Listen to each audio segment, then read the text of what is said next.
Nós estamos desenvolvendo aqui no Colégio Estadual Barão do Cerro Azul uma ação cognitiva com os alunos na forma de uma oficina de desafio da aprendizagem cognitiva.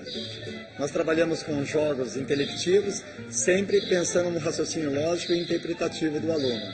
Quando ele começa a trabalhar um joguinho de desafio, parece que é questão de honra para ele entrar naquele desafio. E hoje eu vejo quando eles têm um cubo mágico, que eles começam a descobrir como resolve, que é uma questão técnica, que é uma questão científica, que é uma questão de movimentos ali, então transcende numa coisa fora do comum. Quando eu coloquei o primeiro projeto, eu chamava Mosaico da aprendizagem. Por que mosaico? Porque concentrava tudo ali em volta de um projeto fechado. E daí eu olhei e falei, mas não pode ser um projeto, tem que ser uma ação prática mesmo, uma ação eficiente. E essa ação tem que ser pedagógica e que interfere e interage com os alunos em qualquer momento, sem a presença do professor ou com a presença do professor. Eu conheço o professor Hélio Leão, conhecido como Calói, desde a minha quarta série do ensino fundamental. Ele já trabalhava desde já esses jogos cognitivos, né? Desenvolvendo o raciocínio lógico dos alunos, desenvolvendo a aprendizagem de modo geral, né? Então ele sempre procurou, além de ser professor de educação física, além das aulas práticas, né? Vôlei, futsal, basquete, sempre procurou estar desenvolvendo esse lado cognitivo das crianças, né? Ele começou com alguns jogos que já existiam e ele trabalhava. Daí ele começou a se aprofundar os estudos nessa área e quando nós vimos, ele estava assim com caixas enormes de trabalhos, de jogos e jogos criados por ele também, porque a partir daí ele começou não só a pegar jogos que já existem, né, no comércio, ele começou a criar jogos e isso foi ficando mais interessante para nós, porque eram jogos que nós não conhecíamos, que nós não tínhamos acesso. Então há necessidade de você estudar até para os jogos. Então o primeiro estudo que você tem que fazer é um resgate histórico. Nós temos poucas bibliografias a nível nacional. Então algumas referências são da Europa, são da África. Eu vou vendo ali, às vezes surge uma ideia de um aluno ali, e eu valorizo aquela ideia, aquele interesse naquele momento, e acabamos transformando em alguns jogos. Ou fazemos adaptações.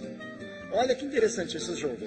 E eu estou projetando agora, em cima desse jogo aqui, o Sudoku com cabos de vassouras. Então esse jogo aqui, ó, ele é uma outra dimensão, ele dá um outro sentido de participação do aluno. Só que o custo é muito alto. Como que eu vou conseguir 40 jogos desse para a escola? Então não tem condição. Esse aqui, esse tabuleiro do Sudoku, por exemplo, que eu consigo mais de 300 atividades, mais de 300 jogos, com o custo de um. E o custo desse aqui vai ficar em torno de R$3, porque é só o MDF que gera o custo e depois a mão de obra de fazer. Porque o jogo, para mim, não é um brinquedo apenas. O jogo é bem mais do que isso. O jogo são conteúdos, e conteúdos sérios, conteúdos de disciplinas. E eu consegui fazer um levantamento mais ou menos dos jogos que eu tenho, eu atingo quase 90% dos conteúdos de sala de aula, em todas as disciplinas com os meus jogos. Então, se você brinca, você aprende.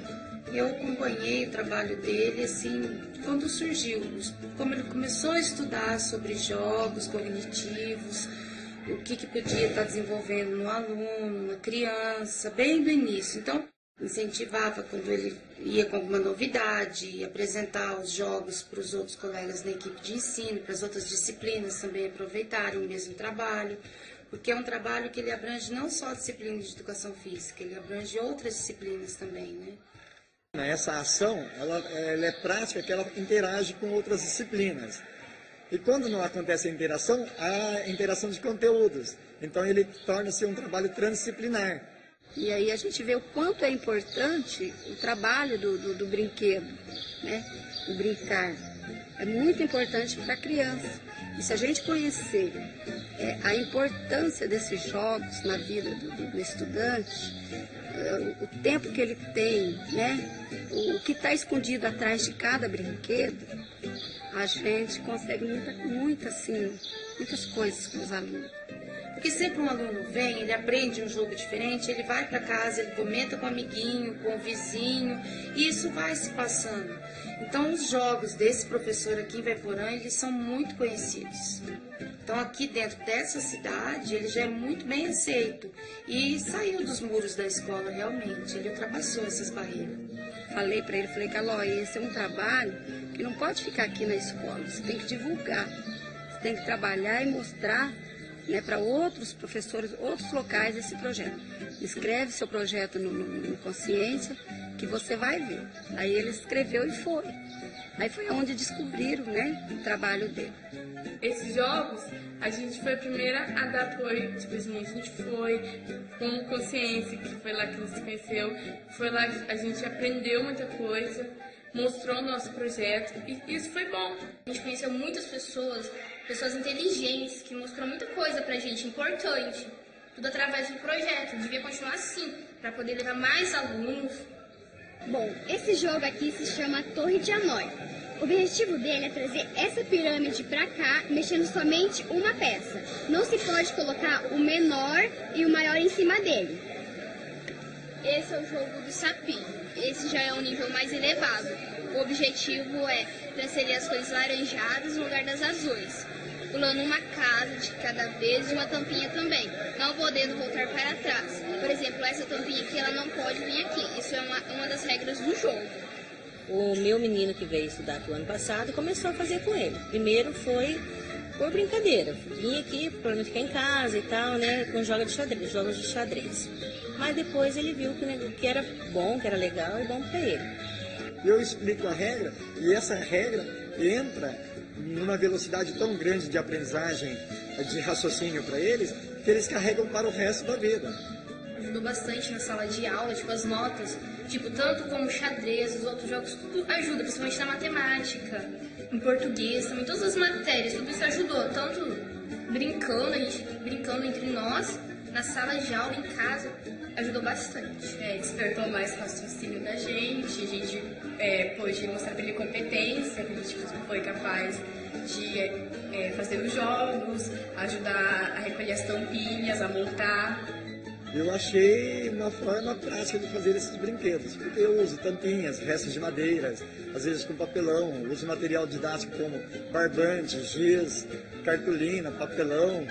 Né? O que eu vejo que tem condição de fazer alguma coisa que desenvolve o raciocínio lógico e interpretativo, eu estou brincando com eles. Fiz uma pesquisa virtual de todos os jogos, fiz um significado diferente para os alunos, né? Contextualizei os jogos dentro das minhas aulas na educação física.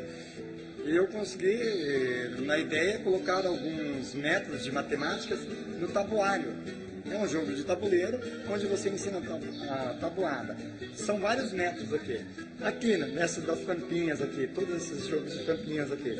Então, nesse aqui, a verde, é o 1, a tabuada do 1. 1 vezes 1, eu puxei uma tampinha. Uma tampinha, puxei uma tampinha. 2 vezes 1, puxei duas tampinhas.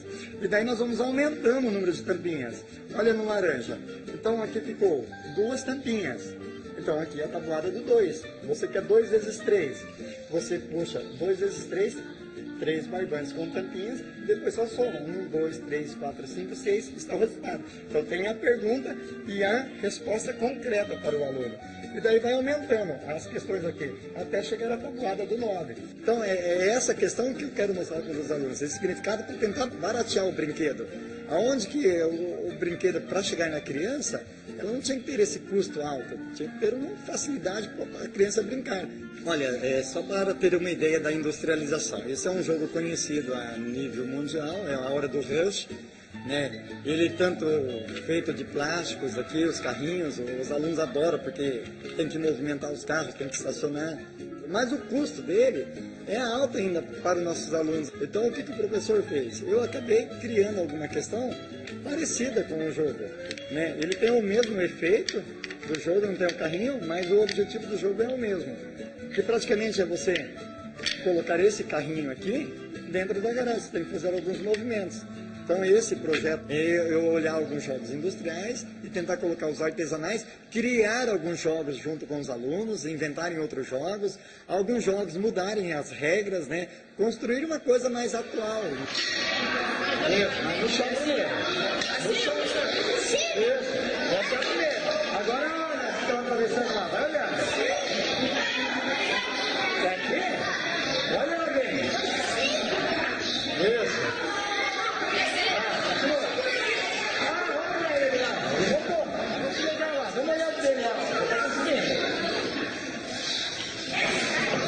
Isso.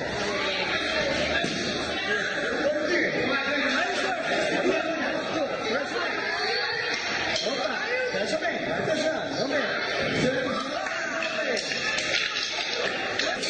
Isso, atira na mão.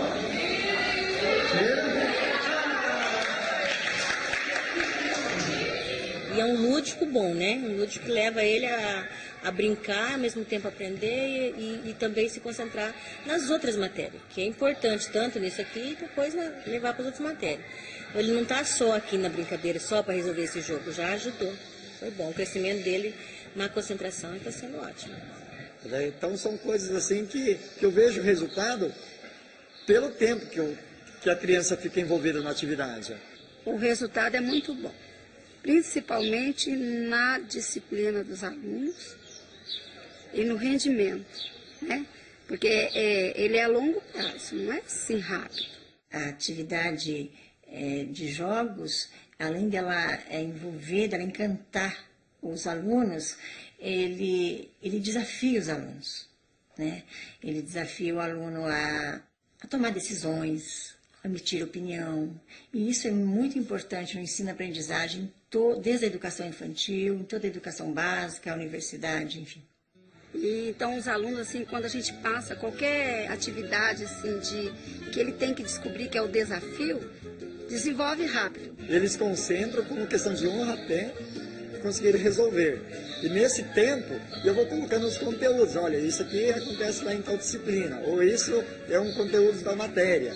O projeto do professor Calói, Desafio da Aprendizagem Cognitiva, trouxe à escola um grande benefício.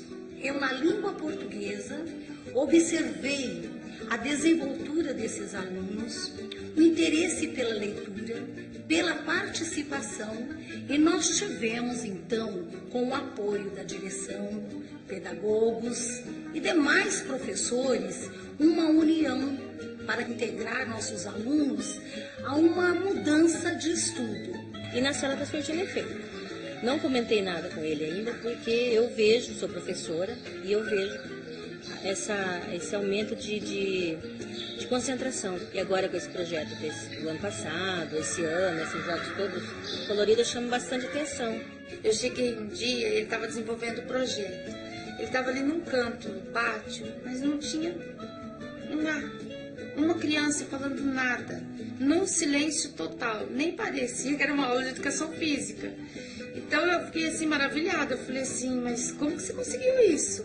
Ele falou, não sou eu que consigo, são os jogos.